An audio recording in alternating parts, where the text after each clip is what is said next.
sedikit ya, saksi ya, selamat siang. Tadi kalau nggak salah saya mendengar tadi ada Kepres nomor 5 2006 ya, Kepres 2006. Dengan adanya Kepres tersebut ada instruksi Presiden nomor 1 2010. Ada introspeksi untuk ke Pertamina. Instruksinya itu tahu saudara apa isi instruksinya? Instruksi untuk ke Pertamina. Ya, apa yang dibicarakan dalam instruksi itu ke Pertaminanya? Iya Bu. Tentu semua keputusan Presiden tentu harus ditindaklanjuti. Karena tadi jelas di situ bahwa kebutuhan LNG, sistem energi kita harus dirubah dari BBM ke gas. Itu inti daripada Perpres itu. Harus diganti. Karena itulah maka follow up daripada penggantian itu kan dua-dua PLN yang pegang, Pertamina yang pegang, BBM, Pertamina juga, gas juga Pertamina. Maka Pertamina harus membalance, itu mengurangi BBM untuk industri ataupun untuk listrik dalam hal ini dengan PLN, menaikkan kebutuhan gas untuk industri, listrik dan industri. Karena itulah setelah Kepres ini, maka PLN mulai membuat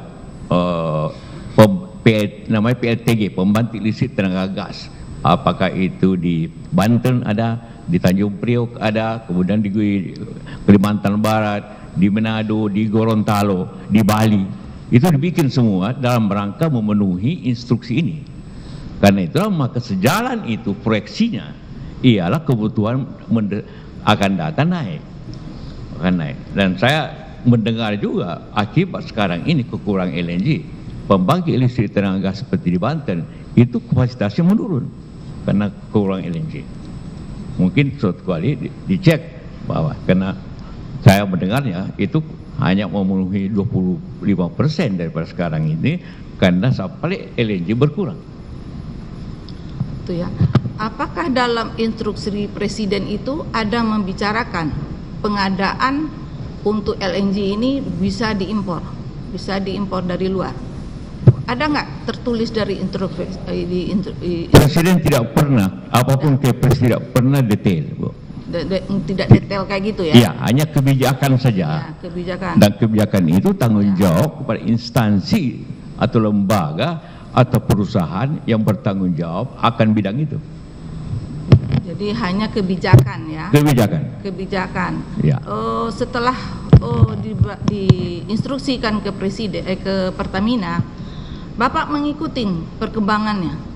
Apakah Bapak mengikuti? Apakah terlaksana instruksi Presiden nomor 1 2010 itu? Saya mengikuti sampai 2009 tentu. 2009. Kemudian 2014 sampai 2019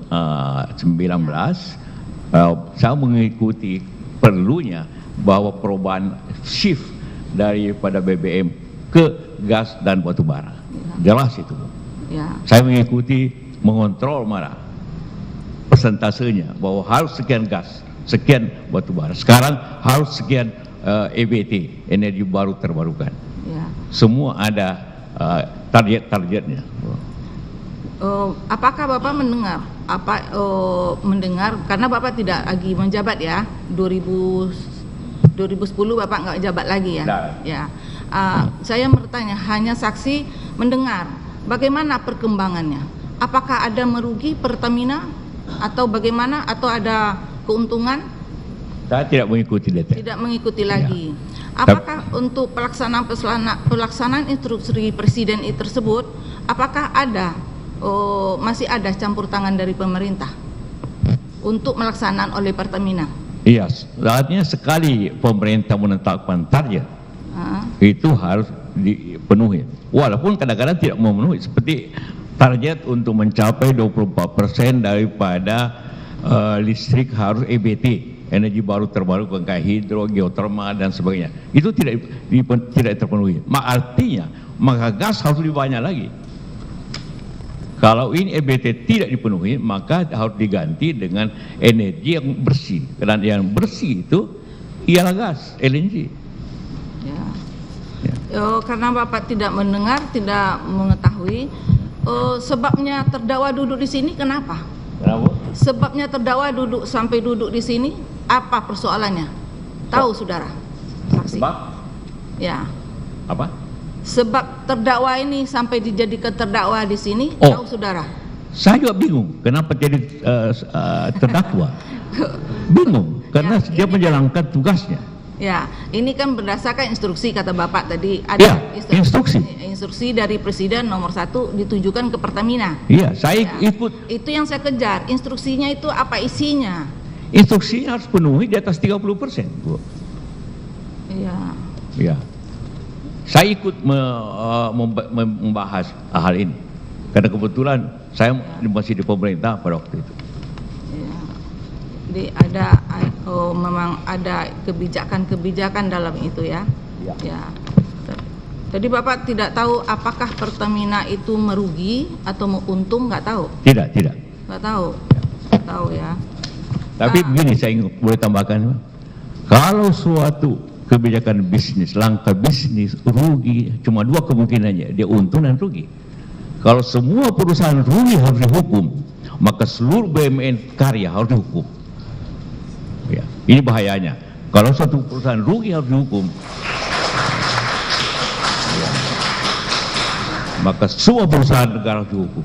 Jangan, Dan itu tolong akan ya, menghancurkan penonton tidak sistem. ada tepuk tangan di sini ya. Karena di sini bukan menonton ya. Kita mendengar fakta di sini ya. Tolong jangan bertepuk tangan dalam persidangan. Ya. Kalau memang benar keterangan saksi ini dipahami aja masing-masing. Ya, jangan, mohon kami ya. Tidak perlu bertepuk tangan. Lanjut saksi. Lanjut. Ya, tadi saya katakan, Bu, bahwa ini adalah suatu kebijakan. Ia juga dipengaruhi oleh masalah dari luar. Masalah COVID contohnya. Ya. Siapapun di rut Pertamina, siapapun di rut perusahaan karya, siapa pasti rugi pada waktu itu. Karena tiba-tiba AC dipadamkan, kita tidak kerja, orang tidak ke mall, orang tidak, industri tutup, pasti harga turun. Pasti rugi. Kalau di rut Pertamina dihukum karena itu, saya kira kita bertindak terlalu menganiaya kita. Itu yang saya ingin sampaikan, karena ini bahaya nanti. Tidak ada nanti orang mau bekerja lagi di perusahaan negara kalau begini masalahnya. Ya, hanya rugi 2 tahun langsung dihukum. Nah, itu sangat berbahaya, Ibu. Dan tidak ada lagi orang berani berinovasi apabila itu terjadi. Jadi menurut Bapak, sesuai dengan pertanyaan dari JPU tadi, apakah pengadaan dari LNG ini tidak sama dengan pengadaan yang diadakan pemerintah? Iya, berbeda. Apa bedanya? Kalau kementerian atau Pemda membeli harus tender diikuti oleh 3 orang, Ya. dan itu harus proses dan lainnya, ada pengaduan, itu panjang. Itu terbentuk oleh Kepres nomor berapa itu.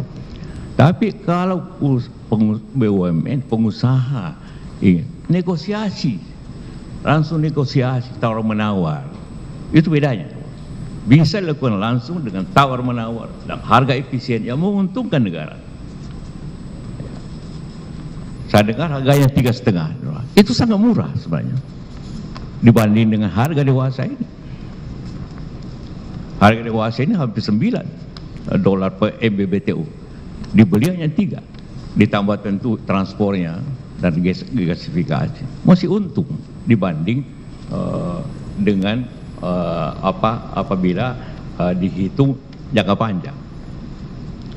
Apa saksi tahu bahwa perjanjian ini berlaku 10 tahun? Ya, seperti saya katakan tadi, semua kontrak LNG dimanapun selalu jangka panjang. 10 tahun. Karena orang baru berani bikin terminal atau membuat pengolahan LNG kalau ada pembelinya. Nah, karena itu harus jangka panjang. Seperti yang kita lakukan saya ulangi di Papua, itu 30 tahun, 40 tahun dengan Cina. Di Sulawesi Tengah, di Luwu, itu 30 tahun, 40 tahun juga dengan Jepang. Selalu begitu, selalu jangka panjang. Apakah instruksi yang saudara bilang sudah sebutkan tadi, apakah masih berlaku sampai sekarang? Apanya? Yang SPA yang diperlakukan 10 tahun di Pertamina itu, apakah sampai sekarang masih berlaku? Apa? Kan SPA yang perjanjian jual beli itu, jual beli dari Iner. Apa saya tahu itu sudah direvisi oleh dirut berikutnya. Ya, sampai Jadi sekarang, artinya sampai sekarang masih berlaku. Masih berlaku yang setelah direvisi oleh direksi berikutnya. Direvisi atau tidak berlaku lagi yang lama? Ya, proses revisi artinya tidak berlaku untuk poin-poin yang ini. Prinsipnya tetap, tapi sistemnya sudah dirubah oleh dirut berikutnya. Jadi pasti nanti sistem pembayarannya, sistem pembeliannya bukan lagi perjanjian ditantangani oleh Ibu Karen sebelumnya. Itu mesti begitu kan? Itu saksi tahu ya? Tahu saksi perjanjian 2015 itu? Tahu? Saya tahu. Tahu 2015. Karena membaca dari media dan juga informasi lain. Jadi yang saudara tahu 2015 itu siapa direkturnya, gantinya? Dwi Hah? Sucipto. Dwi Sucipto. Sampai sekarang masih direktur? Dia ada ketua SKK Migas. SKK Migas. Sekarang bukan dia lagi. Ya, masih di lingkungan minyak itu. Ya. Terakhir pertanyaan saya saksi ya, dengannya berlakunya instruksi presiden, apakah tidak diperlakukan lagi undang-undang PT perusahaan Pertamina? Apa? Peraturan PT perusahaan Pertaminanya tidak berlaku lagi, tidak perlu lagi RUPS-nya. Artinya dengan pemerintah memberikan kebijakan, adanya instruksi presiden, ya. Apakah tidak diperlakukan lagi RUPS dalam perusahaan Pertamina? Tidak semua tindak RUPS itu hanya sekali setahun. Apa? Ulang lagi saksi. RUPS itu hanya sekali setahun untuk mengevaluasi kinerja daripada perusahaan. Ya. Kalau untuk tindakan-tindakan tertentu cukup persetujuan komisaris. Ya. Tidak butuhkan RUPS. Tidak. Hanya butuh suatu direksi secara total dan juga komisaris. Kalau hal-hal itu nilainya sesuai dengan aturan. Kalau hanya biasa-biasa tidak semua komisaris ikut. Cukup direksi. Ya. Jadi ini tidak perlu lagi RUPS gitu ya. Cukup.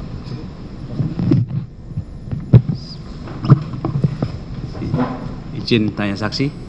Saksi tadi menerangkan bahwa terjadi krisis energi saat itu ya. Ya. Terjadi krisis energi. Terjadi krisis energi betul tadi? Tahun 2005. Ya, saat itu ya. Kemudian akan mengaruhi terhadap keuangan defisit APBN dan seterusnya ya. Apakah saudara mengetahui nggak saat itu pada saat terjadi tsunami di Jepang, justru Presiden SBY itu memerintahkan menjual LNG itu ke Jepang. Di satu sisi dalam negeri butuh gitu. Bagaimana itu? Karena seperti tadi setelah COVID menurun permintaan, sedangkan harus tetap supply, maka kelebihan itu dijual kepada negara yang harganya lebih tinggi. Ini sekali lagi, Pertamina itu perusahaan bisnis, Pak, yang mulia, perusahaan bisnis. Jadi di mana tempat itu harus dia bisa menjualnya ke tempat yang di samping mensuplai juga perusahaan bisnis mencari keuntungan. Kalau memang itu menjual ke Jepang untung, saya kira tidak salah.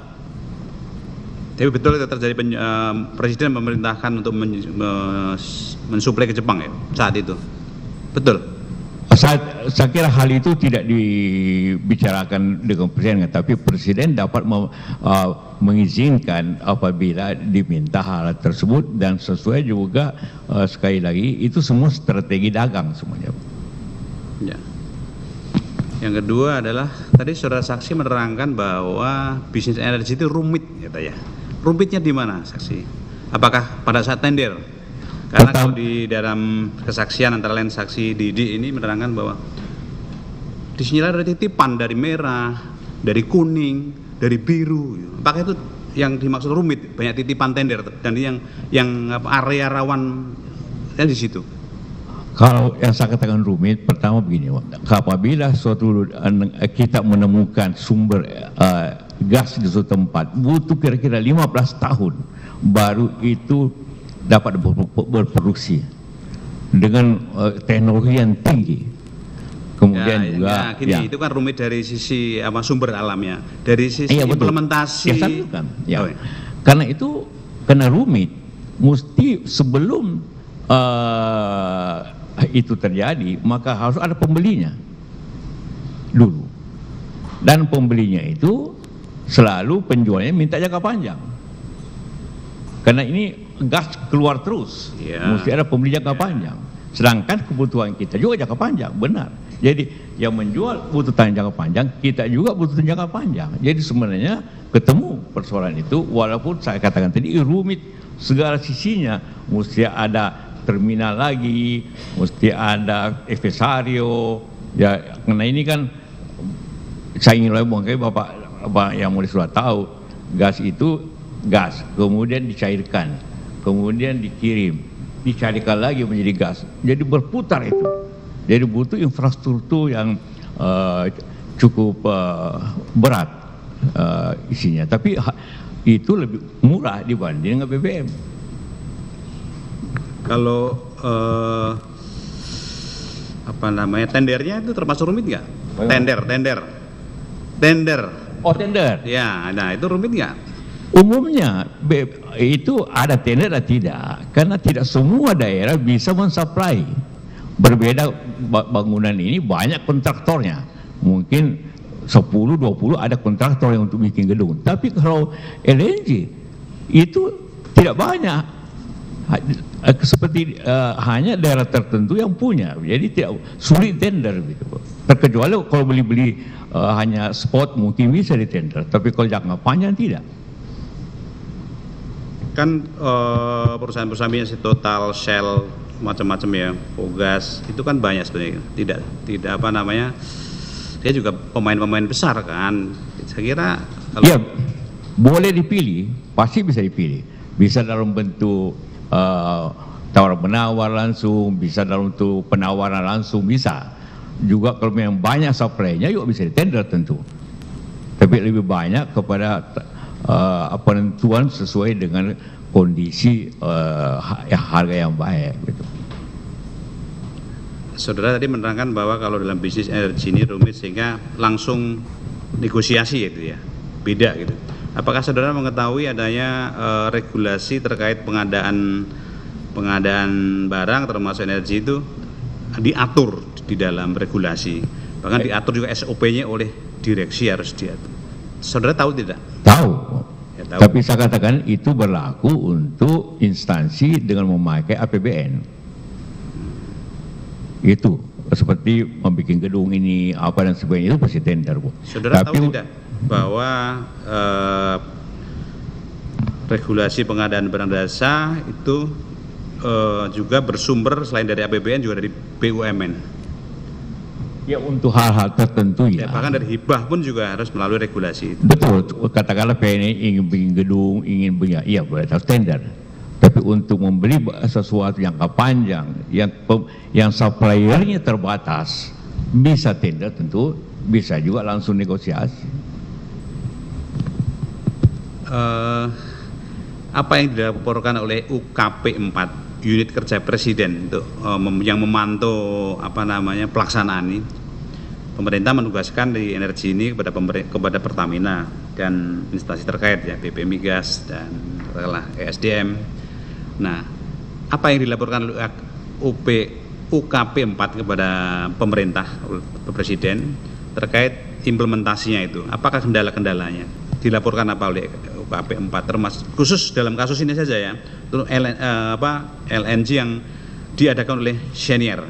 Apa laporan UKP 4 kepada pemerintah? Saya tidak mengikuti secara detail apa yang dilaporkan, tapi pelaksanaannya kita selalu mengikuti secara luasan apakah ada kekurangan gas, ada kekurangan BBM atau tidak. Yang lainnya itu urusan teknis yang mulia. Jadi saudara tidak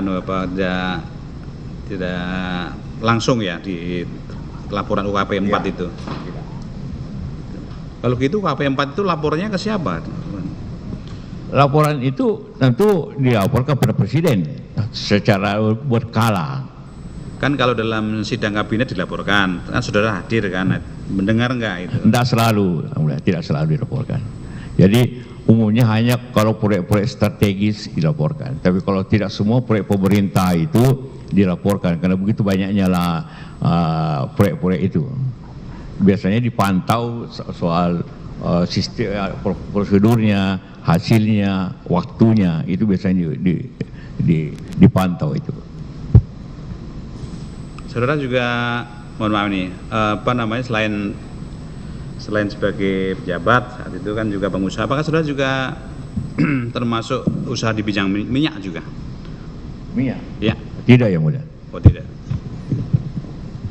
Kalau harga Henry Hub itu apa maksudnya? Apa? Harga Henry Hub. Harga? Henry Hub.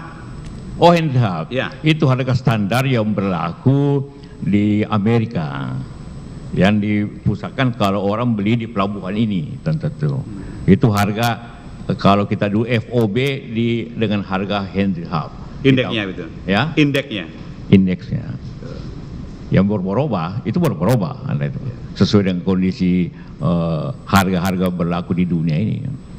Apa bedanya dengan harga berdasarkan harga minyak mentah dunia? Harga minyak juga harga dunia. Itu juga berubah, Brent atau Texas. Itu ada 3 harga kalau minyak, Brent, Texas. Jadi sama itu, Henry Hub dengan harga minyak mentah dunia itu sama? Sistemnya kurang lebih sama, semacam bursa gitu kan, kesepakatan.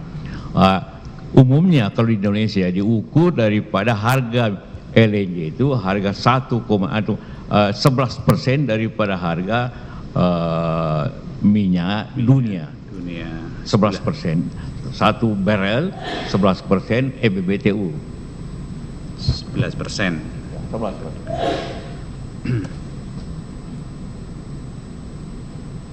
Dari saya cukup. Terima kasih saksi. Ya, saudara saksi, saya lanjutkan ya, ada sedikit pertanyaan.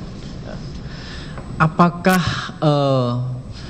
lahirnya Perpres dan Impres tadi adalah salah satu cara untuk menghindari adanya defisit energi? Ya, betul ya Mulia. Betul ya? Ya. Baik. Defisit energi dalam jumlah dan defisit harga. Iya, maksudnya defisit energi lah. Baik. Kemudian Pak, tadi saksi menerangkan bahwa karena terjadi defisit sehingga ada 4 hal yang perlu disikapi, termasuk harus hemat energi lah salah satunya, ya, mengurangi subsidi pemerintah, kan seperti itu. Lah tadi saudara saksi menerangkan bahwa tanggung jawabnya sepenuhnya kepada ahlinya, artinya kepada Pertamina, kan begitu? Supply-nya. Iya, artinya Pertamina ya? Iya, Pertamina.